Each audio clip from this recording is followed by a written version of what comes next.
आपके आने वाले कुछ दिन झारखंड में बीतने वाले हैं। क्या भारत आदिवासी पार्टी झारखंड में इस बार का विधानसभा चुनाव लड़ रही है?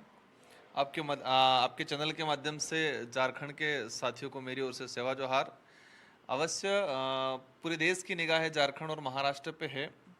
झारखंड के अंदर हमारी पार्टी लगभग लंबे समय से काम कर रही है। हमारे सामाजिक संगठन भी लंबे समय से काम कर रहे थे और इस बार भारत आदिवासी पार्टी झारखंड के अंदर जोरदार तरीके से एंट्री मारेगी और हमें उम्मीद है कि हमें सफलता मिलेगी पहली बार में ही। अभी कितनी सीटों पर लड़ने की योजना है आपकी?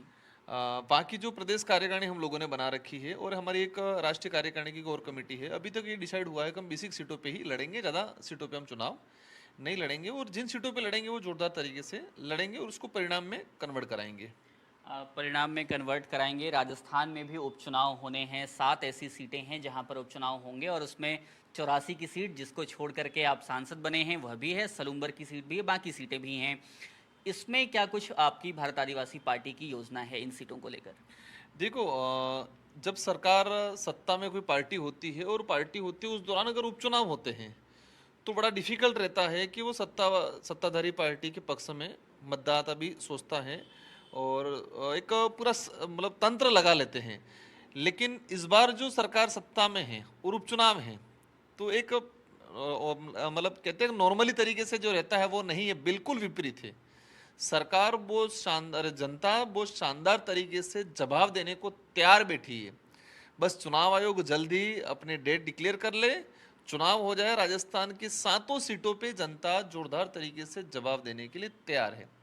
ये जवाब ये रहेगा कि इन 8-9 महीनों के अंदर सरकार असफल रही है।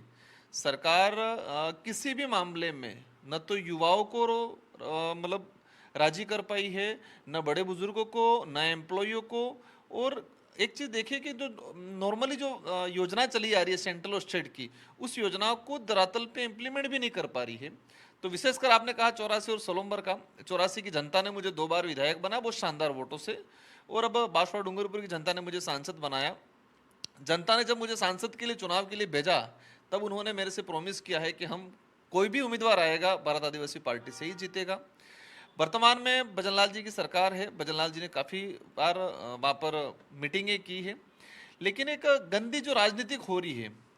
पिछली बार मुख्यमंत्री जी आए थे, एक मुख्यमंत्री जी कह के गए कि 84 सीट पे और सलूम्बर सीट पे और पूरे जिले में विशेषकर जहाँ प्रभावित करते हैं वहाँ पर जितने आदिवासी अधिकारी उनको हटा दो, और उन्होंने हटा दिए, सारे के सारे आदिवासी अधिकारी हटा दिए। अब उनका कॉमन सेंस होना चाहिए कि आदिवासी अधिकारी को हटाने की बात कर रहे हैं और दूसरी ओर आदिवासी के वोट की बात कर रहे हैं। तो जनता समझदार है और जवाब देने के लिए तैयार है। लेकिन टीएसपी क्षेत्र में तो कोटा रिजर्व है, वहां से आदिवासी अधिकारियों को कैसे हटाया जा सकता है? हालांकि ये तो आपका आरोप है, लेकिन उनको कैसे किया जा सकता देखो, है? आप 84 विधानसभा का देखेंगे, जितने जो तहसीलदार हैं, जितने नायब तहसीलदार हैं, थानेदार देखेंगे, बीसीएमएचओ देखेंगे, जितने जो की पोस्ट वाले अधिकारी हैं, उन सारे अधिकारियों को हटवा लिया गया पूरे जिले में। एसटी समुदाय का एसटी बाहुल्य क्षेत्र है, इसके बाद एससी समुदाय का आता है, लेकिन वहाँ पर एसटी एससी भले वो हमारी पार्टी का नहीं है, जो आदिवासी अधिकारी उस इलाके में, ऐसी भाजपा के नेताओं ने ऐसा माहौल बना रखा है कि जो आदिवासी अधिकारी अगर समाज हित या एजुकेशन की बात करता है तो इसको सीधा कहते हैं ये तो बाप का है। मतलब सिंपल सा एक फंडा उन्होंने सेट कर रखा है कि जो आदिवासी अधिकारी अपनी कम्युनिटी की बात करने लगा, एजुकेशन की बात करने लगा, युवाओं के मोटिवेशन की बात करने लगा, उसको हटा रहे हैं और पूरा जिले के अंदर आदिवासी अधिकारी को नजरअंदाज कर दिया है वर्तमान सरकार ने।